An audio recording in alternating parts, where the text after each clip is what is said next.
The moment you accept the paycheck, your brain goes dead. He says, as long as you're hungry, you'll think. My rich dad started teaching me about money on one condition. And that condition was he would never pay me.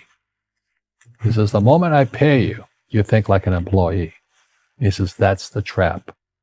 Entrepreneurs work for free. And now I'm 9 years old, my head's going cracking in half. He says, you never want a paycheck. You understand that, kid? I said, okay, I got it. We all have fear. To be truthful, we all have fear. It's just how you deal with it. And, Einstein said, imagination is more important than knowledge. But knowledge empowers imagination. You've got to have the basic knowledge of taxes, debt, financial statements, and all that. If you don't want to learn it, I can't help you. So my poor dad never wanted to learn what my rich dad was teaching. And what most people lack is real business knowledge. You got to know that stuff, but they don't teach it in school to anybody. The school system was designed to teach you to be an employee, which is important, or a doctor or a lawyer, a specialist, but never about money. Poverty is passed on. It's taught in your families. And middle class is taught in families. And so the people right now who are sitting at home, who are struggling financially or worried about money or unhappy, they may be making a lot of money, but unhappy with what they're doing, it was probably taught to you. Do the rich people cringe and say, don't tell them that, Rob? Yes.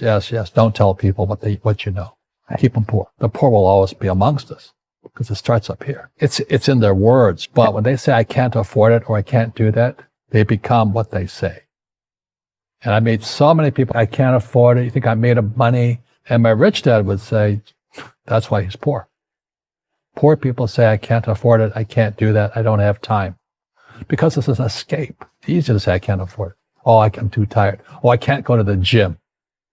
When you could go to the gym, but no, I can't. Truth is, I'm just too lazy to go to the gym. But the thing is that we become creatures of our own habits. And until we break the habit, we don't change.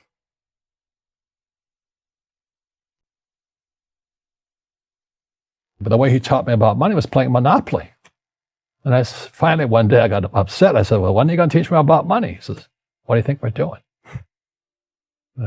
We're playing Monopoly. He goes, no. What do you think we're doing? We're playing Monopoly. He says, what do you think we're doing? So I don't know. I'm teaching you about money. And then that's when, you have one greenhouse. He says, there's many formulas for great success in money. There's thousands of them. But one of the best ones found on the game of Monopoly. Still is today. 4 greenhouses, 1 red hotel. I said, what? He says, one of the greatest ways to acquire great wealth is playing Monopoly in real life. 4 greenhouses, 1 red hotel. Well, is that all there is? He goes, that's it. And he says, what do you think I'm doing? And I went, I don't know. So then he took me out and he showed me his greenhouses. And 10 years later, when I was 19, I was now in school in New York, and I come back to Hawaii, and Rich Dad had bought the biggest piece of land smack dab in the middle of Waikiki Beach. And when you go to Waikiki Beach today, you'll see the Hyatt Regency Hotel. That was his hotel. Just like the game of Monopoly. Just like the game of Monopoly. Acquired assets, and they became bigger assets. He just kept what's called an assemblage, because that property wasn't that big at the time. So he had to buy out all the small guys. Because Waikiki was a little dirt water little town. So he'd buy out this shop owner and buy that shop owner. And it took him a while, but he finally assembled this large piece of property. And then he and Hyatt put up this giant hotel. Mm. It just sold for $800 million.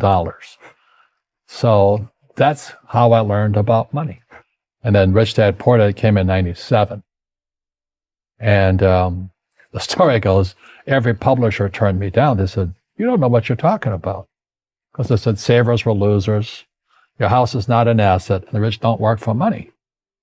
And so the publishers are like my dad, academic superstars, they're A students in school. And so they turned the book down. And it took going by self-published route. A lot of network marketing companies picked up the book, like Amway and those guys, and they picked up the book to help recruit because it's about financial independence. They're about the same thing I am. And then Oprah called in 2000.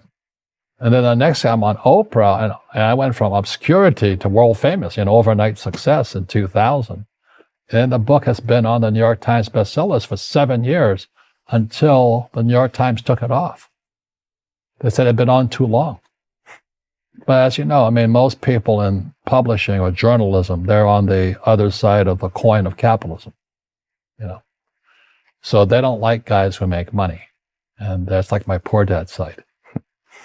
So that's kind of the story. And, I play Monopoly in real life. I don't need a job. I don't have a retirement. Don't need a retirement. I don't want the government to take care of me. But I felt a social responsibility to teach. And that's what my rich dad did for me. And the average person, the reason they're poor is they haven't failed. They play it so safe. They haven't made any mistakes like they taught in school. That means they don't learn anything. That's why the school system's actually fundamentally corrupt. It's anti-education. Right. Don't make mistakes and don't ask for help. And if I didn't ask for help, I have my accountants, my attorneys, my bankers, and all that. I go into business like a rugby team. Boom, boom. And we kick butt. But the average guy is standing there, I'm an A student. I'm going to do this all on myself. And a bunch of rugby players run you over. And you go, well, they're not playing fair. Yeah, well, you're playing stupid. You should have a team. You should have accountants, attorneys, and bankers and all that stuff. But that's not the game I want to play. I said, then don't play the game.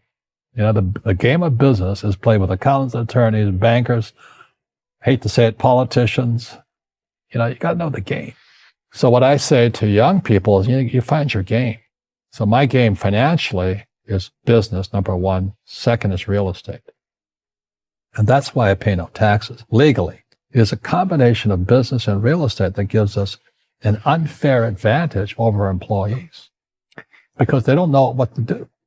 Your super ego was taught, get a job, work hard, or you'll never be rich, or the rich are evil, or whatever. And until you change your mindset, Correct. Money won't help you, right? Correct. And we see that with people that win the lottery, people that make more money, they still have the same problem. Right. Because they have that poor man's soul. Right. If you're poor, you'll always be poor.